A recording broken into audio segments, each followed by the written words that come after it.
My name is Randy Schekman. I'm a professor of molecular and cell biology at the University of California, Berkeley, and an investigator of the Howard Hughes Medical Institute.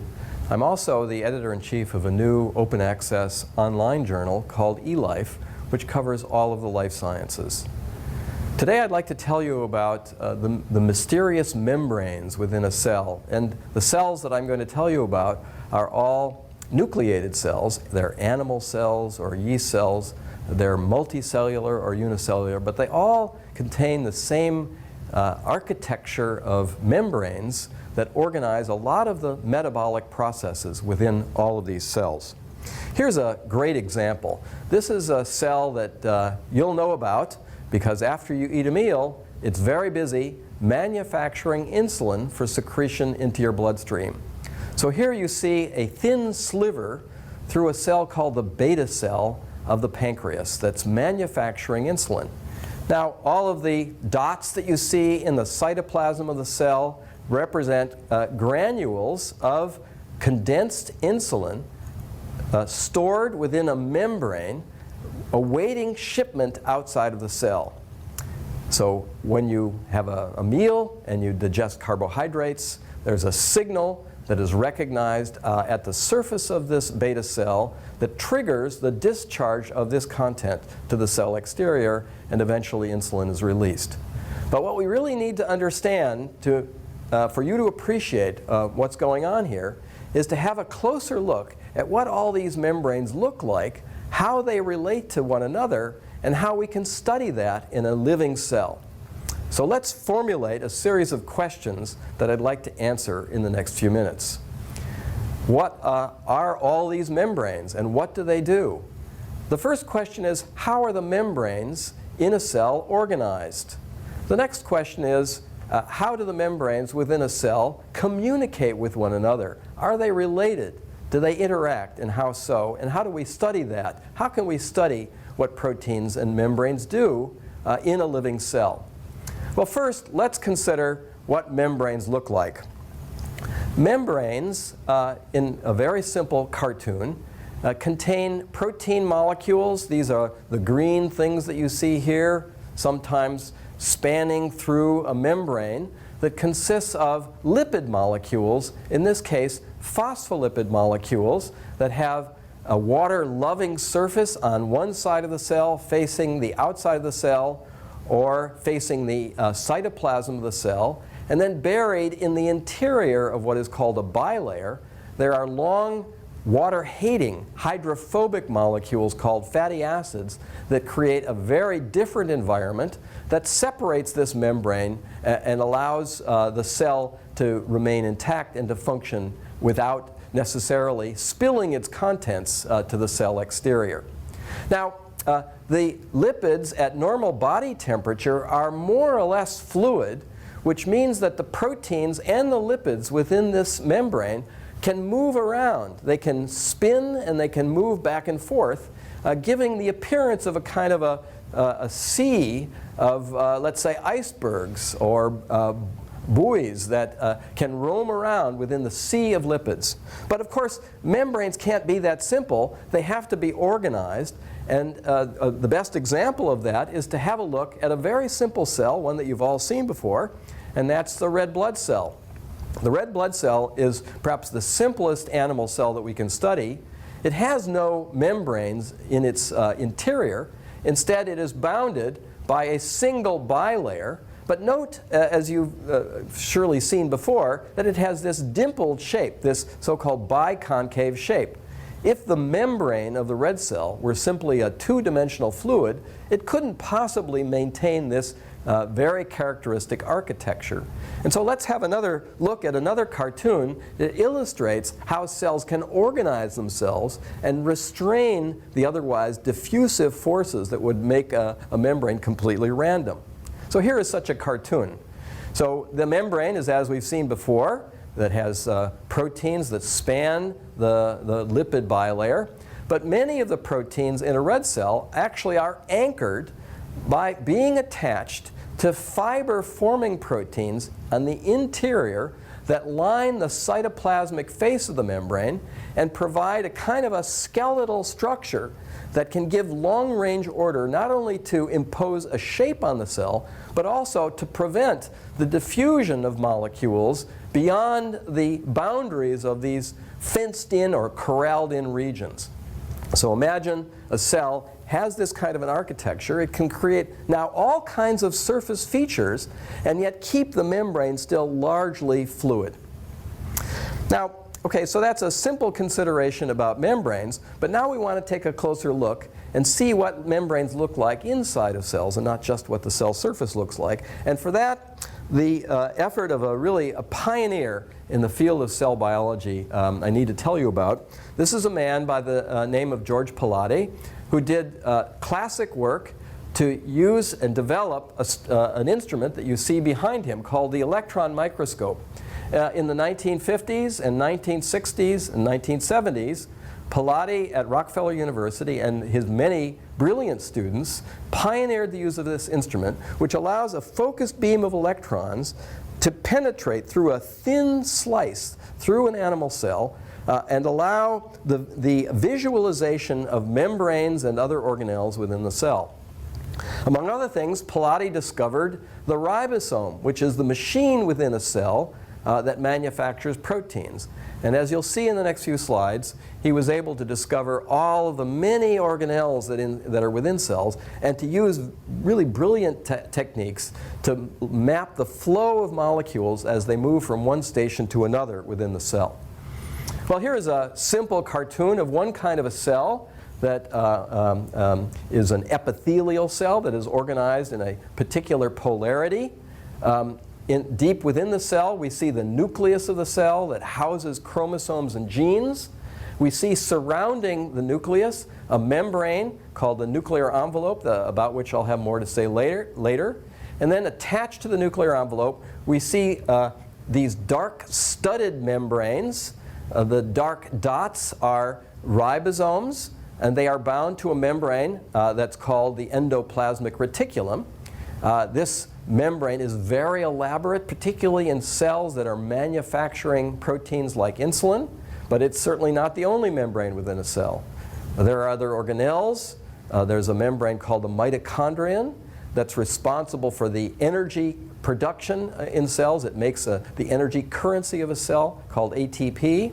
But there's another very interesting smooth membrane that rests on top of the nucleus called the Golgi apparatus. This membrane was first revealed by a 19th century Italian neuroscientist named Camillo Golgi, who discovered a dye that very specifically binds to the membrane of the Golgi apparatus and highlights it in preference to anything else within the cell. And so in honor of that discovery, we've called this structure the Golgi apparatus. But now it took many years, many decades, before we actually appreciated what it did, and I'll tell you how Palade was able to figure this out. There are other organelles in the cell that move beyond the Golgi apparatus, that move secretory proteins to different destinations in the cell, and I'll tell you about that in the next few minutes. Now, we know from Palade's work the logic of flow of molecules like insulin from within the cell.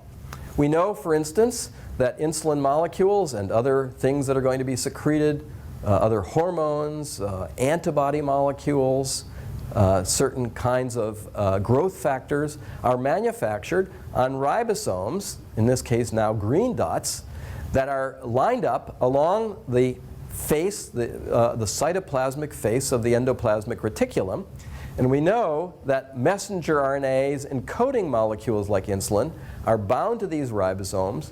They are decoded by the ribosome machine, which stitches amino acids one after another to produce the molecule, which is then threaded into the interior of this membrane. I'll tell you more about that as time goes on. We also know from Palade that the proteins, after they're manufactured and deposited into the interior of the endoplasmic reticulum, are captured and transported through this structure that Camillo Golgi discovered called the Golgi apparatus. Further, we know from Palade that some proteins are transported outside of the cell in granules, dense granules that you see here, where they discharge their content by fusion, by a membrane merging reaction at the cell surface that we'll talk about in a little bit. But some other proteins in the Golgi apparatus are sorted away and are transported to a distinct internal compartment called the lysosome, which is kind of like the digestive tract of a cell. It serves to degrade proteins and carbohydrates and to allow the reuse of amino acids and sugars for cell metabolism. So the Golgi apparatus, as revealed by Palladie's work, turns out to be kind of like a bus station where things are shipped in, sorted to one or another destination, and then shipped out. Now let's have a closer look, again with the electron microscope, at what these membranes look like. And the first one is this beautiful structure, the endoplasmic reticulum. An enormously elaborate array, kind of an assembly line array of membranes in cells that are manufacturing proteins for export, cells like the beta cell of the pancreas.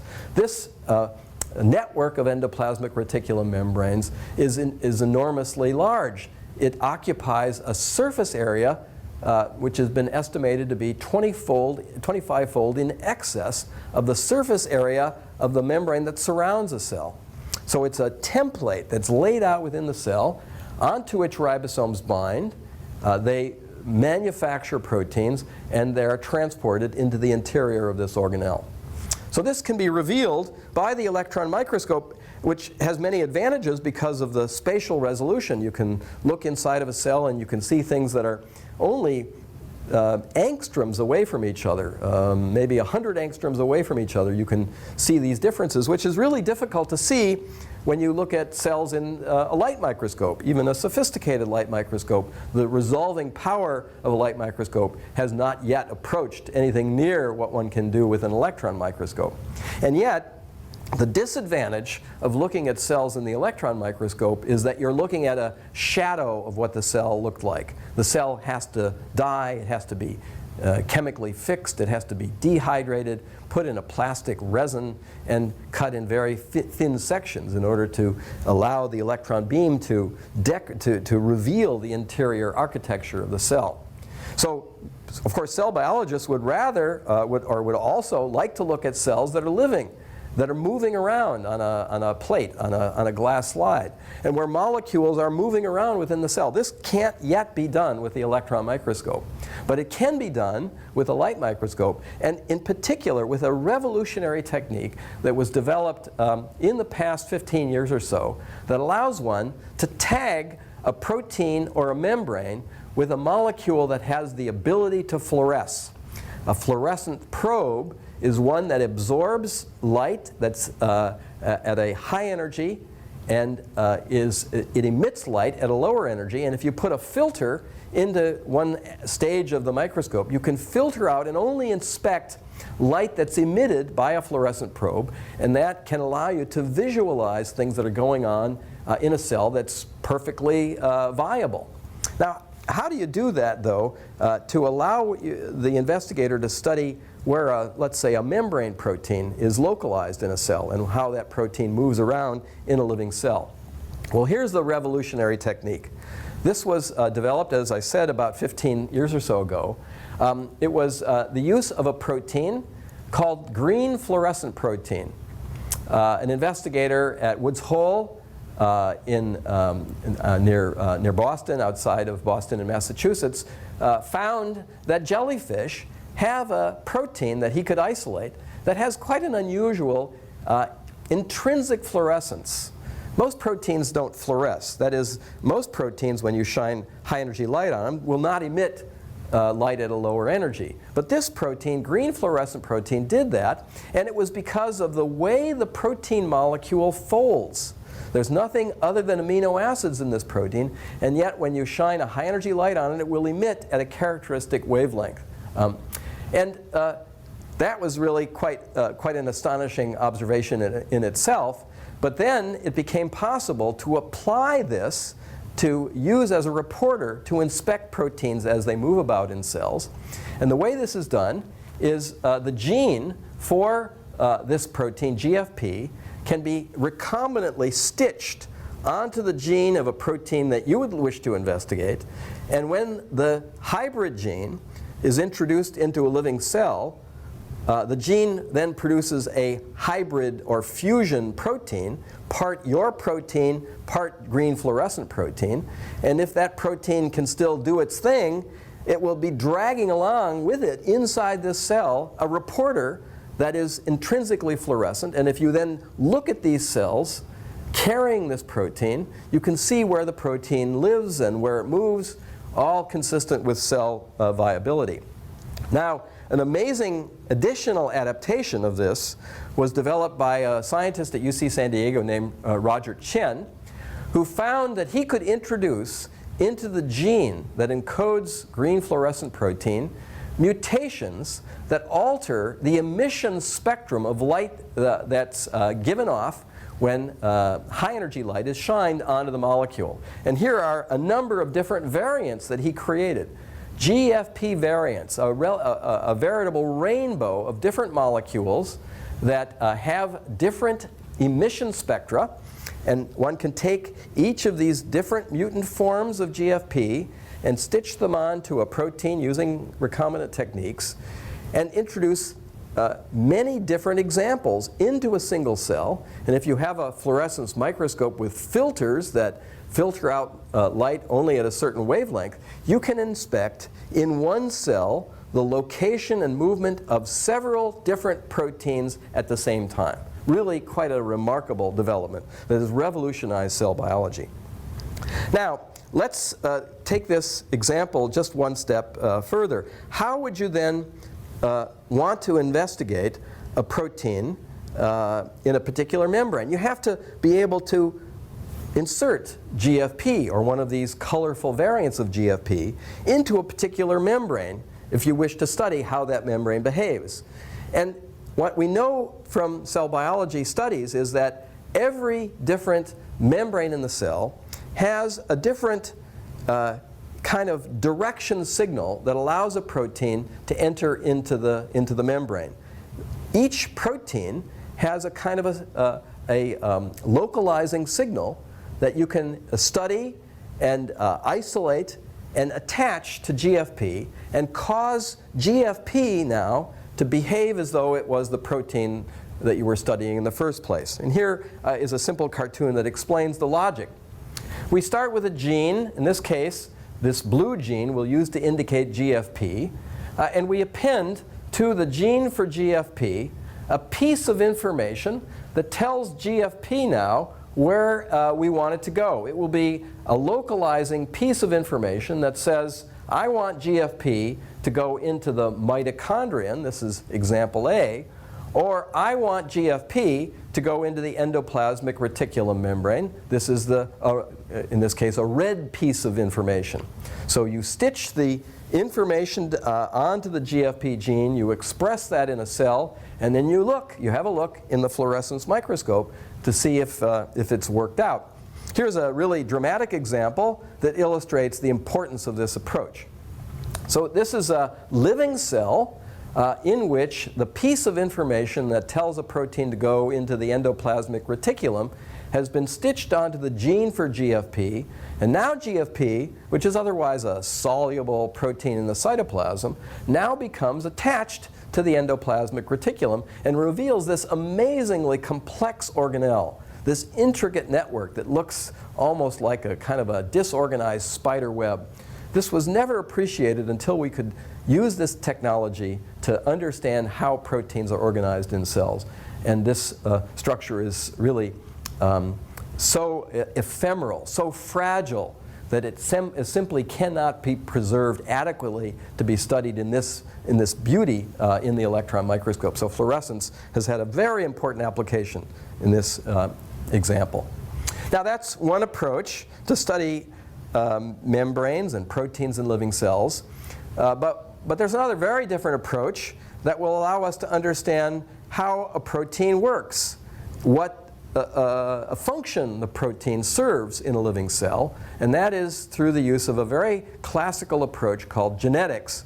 And I'll tell you now about an example that we used in my laboratory many years ago to understand the genes and proteins that are required for movement of secretory proteins within, in this case, a simple cell, Baker's yeast.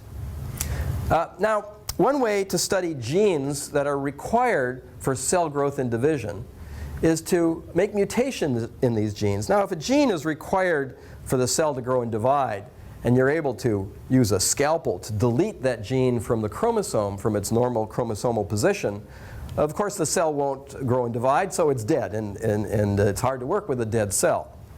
But now, very often it turns out that proteins that are essential for cells can absorb certain kinds of mutations that don't just kill the cell, but confer an alternate thermal stability to the protein. That is, some mutations will allow a protein to function perfectly normally at one temperature, but at a higher temperature will cause that protein to unfold and lose its function. And a useful range of temperatures for yeast cells is room temperature or something closer to body temperature, 36 degrees centigrade or 23 degrees centigrade. So in this example, if you have yeast cells and you plate them out on a Petri plate, you can produce a series of colonies on these plates. If these were of cells that had been exposed to a chemical mutagen, some of these cells will continue to grow when the plate is incubated at room temperature. Here, for instance, is an interesting example. Please focus on that. But if you make a copy by spotting this Petri plate onto a piece of filter paper, and you copy that filter paper onto a fresh Petri plate, and then warm the plate at a temperature close to body temperature, some cells will die because they had a mutation that made the essential protein unstable. And thus, a colony will not form at this higher temperature. So these then can be collected and studied. They're called temperature-sensitive lethal mutations. And a simple way to think about this is to look at a cartoon of what a protein might look like in a wild-type cell. A protein on the left has a certain characteristic fold that allows it to function, as shown by these red arrows. Whereas if the gene that encodes this protein acquires sometimes a single mutation, that mutation may cause the protein to be quite different, to be unfolded at body temperature, unfolded and thus not function, whereas the mutation may not interfere with the folding of this protein at room temperature, and thus the cell can grow and divide. So these then allow one to use a very simple classical genetic approach to understand how cells, how proteins may function in a living cell. Now I'm going to delve into this with a little bit more detail to describe a particular application that a very talented graduate student in my lab, Ray Deshay, developed many years ago to discover the genes that are required to take a protein, a secreted protein, from the ribosome across the membrane of the endoplasmic reticulum. The logic of his approach relies on some of the very simple tools that I've already told you about. Here is the setup for what Ray did. He started with what we've already described as, in this case, an enzyme, not GFP, but an enzyme. The enzyme happens to be the enzyme that makes the amino acid histidine, one of the essential amino acids that are stitched together to make all proteins in the cell. Histidine is manufactured in the cell, and the last step before histidine is produced is a chemical called histidinol. These reactions, all of the reactions to make histidine, are ordinarily restricted entirely in the cytoplasm and have no relationship whatsoever to the membranes of the secretory pathway. On the other hand, if you take the gene for this enzyme that makes histidine and you stitch at one end a piece of information that allows this would allow another protein to be inserted into the lumen of the endoplasmic reticulum, you can cause the enzyme to be dragged through the normal import machinery in the ER membrane to then fold in the interior of this organelle, which is removed from where it normally functions. The compound histidinol, manufactured in the cytoplasm, does not gain access to the interior of the endoplasmic reticulum, and yet in this recombinant yeast cell, this enzyme has been dragged in there and can no longer work on histidinol to make histidine. Thus, this cell grows on histidinol, but this cell will not grow on histidinol. It will not form a colony unless one introduces a mutation into one of the genes that's responsible for the import machinery. So that's what Ray did. He exposed this cell to a chemical mutagen, and he plated these cells. He took this cell that was not able to grow on histidinol. He exposed it to a chemical mutagen, and he plated it on a plate with histidinol and asked for cells that could now grow and form colonies. And among the colonies that grew were ones that contained mutations that partially cripple the import machinery and thus left behind in the cytoplasm some of this funny hybrid protein. Enough was left behind to allow the cell to convert histidinol to histidine and thus to grow. He then used recombinant DNA techniques to identify the gene, and the gene turns out to encode the channel-forming subunit